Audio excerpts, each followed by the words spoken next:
there was a report in POGO, which stands for, I believe, off the top, Project on Government Oversight. Disturbing report, but this is a multi-year collection of data on ICE detention.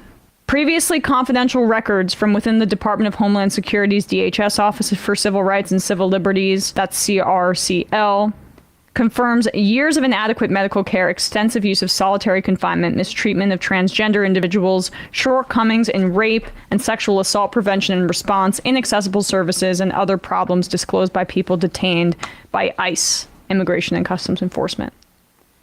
The Project on Government Oversight is making dozens of these reports public after a nearly 5-year Freedom of Information Act legal battle ended with a judge ordering the department to release the records. So this is a result of around 5 years of battling to get this information out there. And many of it shouldn't shock you, but this is how we treat people trying to seek refuge and trying to immigrate into this country. As of this July, ICE was detaining over 30,000 people, a number that has doubled since President Joe Biden's inauguration, but decreased from a record high of 55,000 people detained under President Donald Trump in 2019. According to the American Immigration Council, people detained by ICE are overwhelmingly from Mexico, El Salvador, Guatemala, Honduras, and other parts of Latin America. ICE's detention complex stretches across at least 120 facilities owned and operated by a mixture of companies and local, state, and federal agencies. And some of the details in here, about their lack of care, about the facilities and the assaults that happen in there. Obviously, as I said before, disturbing. Sexual assault while in ICE detention is a prevalent and ongoing problem. According to a report by Freedom for Immigrants, DHS's Office of Inspector General received over 33,000 complaints of sexual or physical abuse between January 2010 and July 2016, the period covered by the CRCL reports. Over 40% of those complaints were filed against ICE, more than any other DHS component. Of the 33,000 total complaints, DHS opened investigations into fewer than 1% of those reports. One of the previously confidential CRCL reports describes the sexual assault of a minor at the Carnes Detention Center in Texas. CRCL's report not only confirmed the assault, it also found that Carnes' policy of housing minors 12 years and older separately from their parents enabled the assault, and that ICE officials failed to respond appropriately once a report of the assault was made. So that is an acknowledgement that the separation of children increases the likelihood, naturally, that those children will get assaulted while in ICE custody. In their reports, CRCL experts frequently cite ICE's persistent language barriers with migrants, particularly indigenous migrants from Central America, as an aggravating factor in misconduct complaints. The report continues to talk about how there's just not language services. So the reporting of sexual assault, especially by minors, where they're not able to speak about what happened to them. No comprende. Silenced. Poor medical care for people being detained was a recurring theme in records obtained by POGO. CRCL found examples that included detained individuals being transferred without their complete medical history, a senior medical administrator being unaware that they were even in charge, and an excessively high number of patients for the amount of staff available. According to CRCL's reports, at the Santa Ana City Jail in California, a transgender woman detained by ICE reported that staffers misgendered them and asked them uncomfortable questions about their transition. Patients were also made to wait, sometimes for months, for hormone replacement therapy because the only physician available visited the jail for just 4 hours each week. Another example of gender-affirming care, trans health care, being indelibly tied to and a part of medical rights in this country. Cleanliness was also a significant problem at some facilities, such as Stewart Detention Center. The medical clinic at Stewart was among the dirtiest medical spaces I have ever seen in a U.S. detention facility, one report said. We found pills on the floor in the hallways. At the West Texas detention facility, CRCL experts found numerous issues, including overcrowding, drinking water that wasn't clean, and, quote, extremely dirty and unsanitary conditions rife with rodents and insects. At the Crone Detention Center in Florida, CRCL documented medical staff force-feeding migrants on hunger strike. Force-feeding individuals on hunger strike has been condemned by the medical establishment and compared to torture by the UN Commission on Human Rights. And that happened in Florida.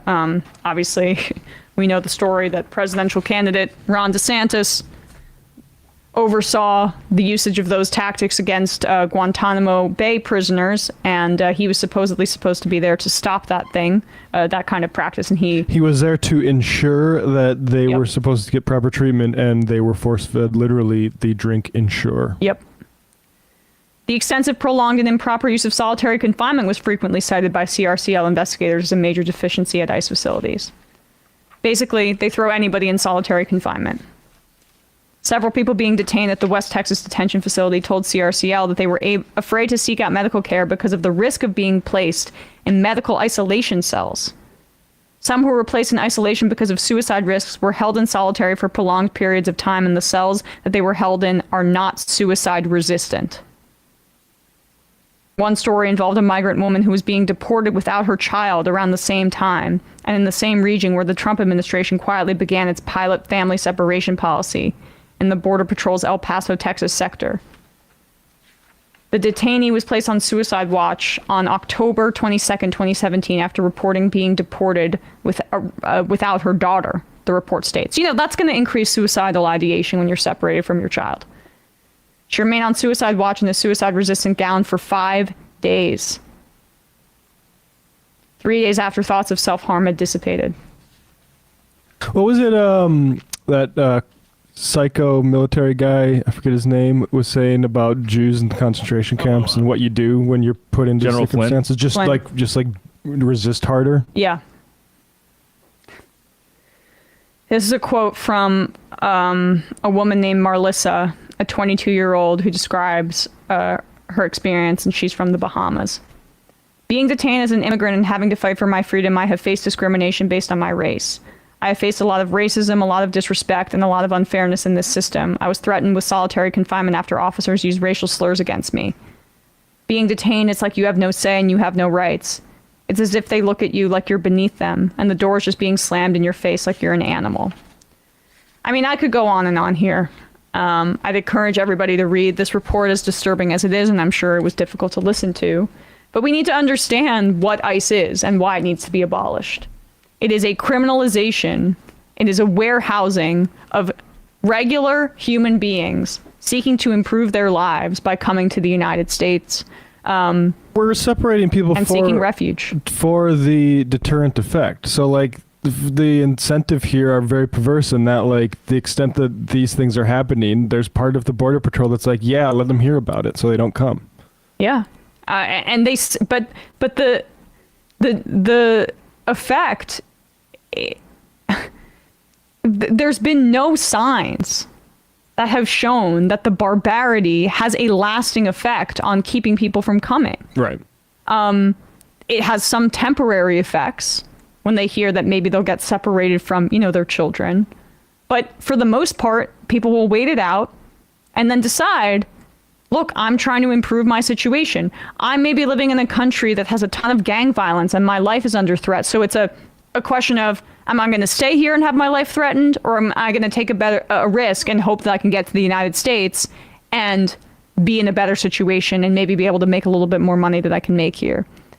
And a lot of the violence in those countries is directly caused by U.S. policy in things like the drug war and NAFTA. And NAFTA and destabilization of democratically elected governments in those regions for decades because, you know, capitalists in this country needed to get wealthy or even more wealthy.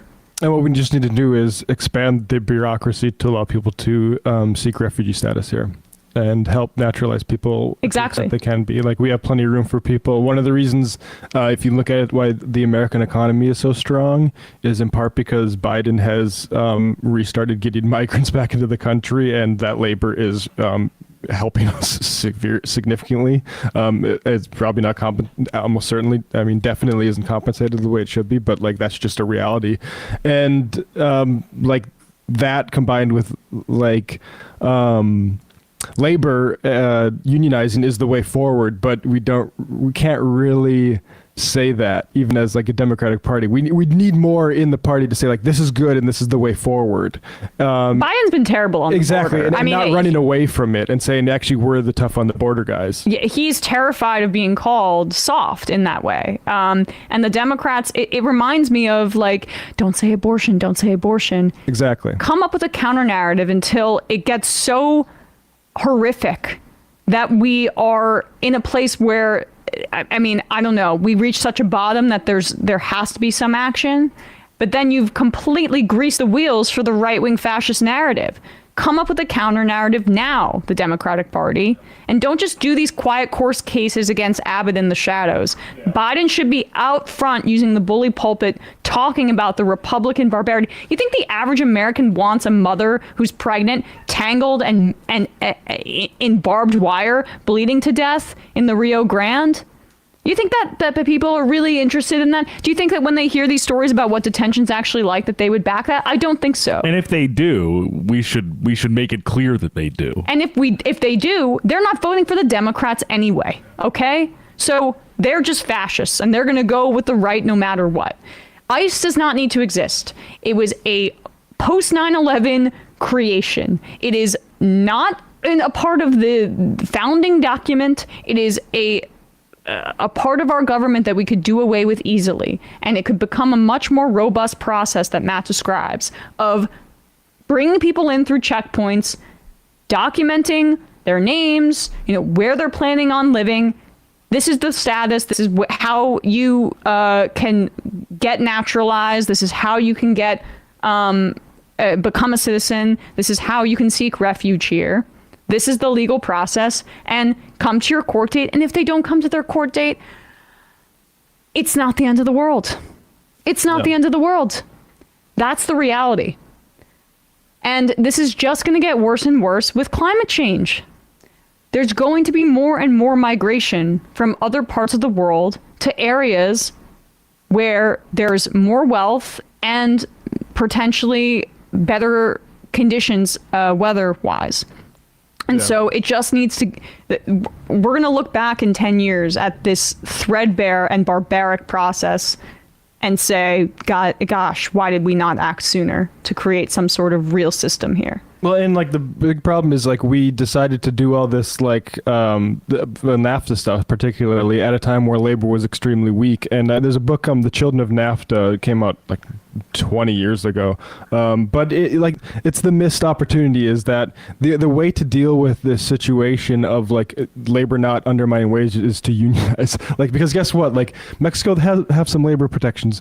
Surprise, child labor not legal there either. It's only when you get into the realms of like illegality and people not given full citizen rights where you're allowed to become exploiters of child labor. And that's what they want. That's exactly why Sarah Huckabee Sanders just signed that law in Arkansas that says, we're just going to loosen paperwork requirements for child labor at meatpacking plants. Yeah. Why would that be the case? They want that because they want that labor to continue. That really, like, I mean, I know but like just so people get spelled out like that, what that does is incentivize more illegal immigration, but just under the cover of night so that it can go straight into a factory and get their hands cut off. And you know why, too? They like that their situation is as precarious as possible. Exactly. Capitalist bosses want those kids to be desperate so that they come into the meatpacking plant and clean the blades and the blood at 4 a.m. And you behave yourself and don't get uppity. I mean, that's why doing this with cops like ICE instead of labor protections like unions is it's a way to serve the bosses, because the boss can say like,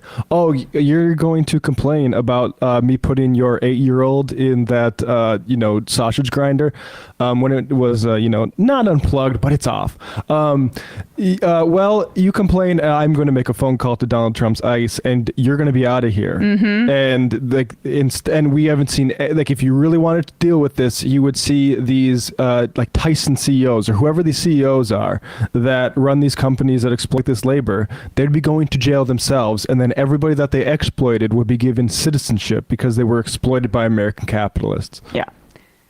The right is invested in creating a permanent underclass of workers that undercuts union labor and that they can use to pay below minimum wage, and that includes children. I know we're just restating what we said, but and that it's is in your it's in your backyard. It's in the chicken factory down the road. Like, it's going on, and it's horrible.